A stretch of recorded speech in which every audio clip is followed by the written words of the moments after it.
मच गया शोर चारों ओर ब्रिज में आया माखन चोर के मच गया शोर चारों ओर ब्रिज में आया माखन चोर। आया माखन चोर के ब्रिज में आया माखन चोर के मच गया शोर चारों ओर ब्रिज में आया माखन चोर के मच गया शोर चारों ओर ब्रिज में आया माखन चोर।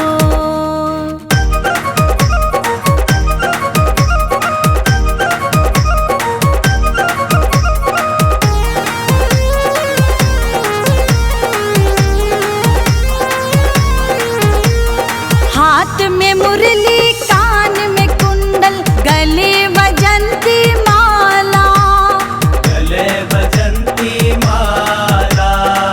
जो भी देखे पागल हो जाए रूप बड़ा मत वाला।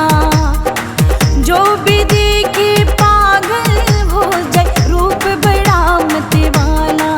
सबको खींचे अपनी ओर ऐसे बांधे प्रीत की डोर के मच गया शोर चारों ओर ब्रिज में आया माखन चोर के मच गया शोर चारों ओर ब्रिज में आया माखन चोर।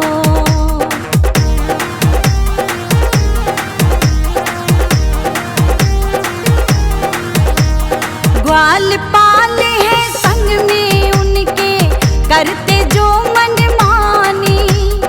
करते जो मन मानी। यमुना के तट कैसे जाऊं भरने को मैं पानी। अरे यमुना के तट कैसे जाऊं भरने को मैं पानी।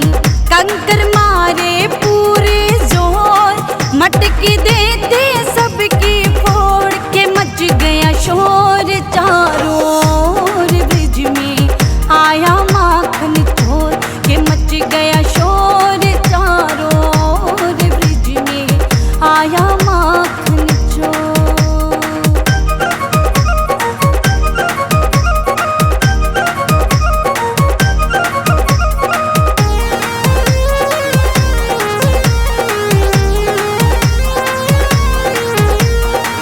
लिखता है जगदेव कलम से लीला तेरी न्यारी।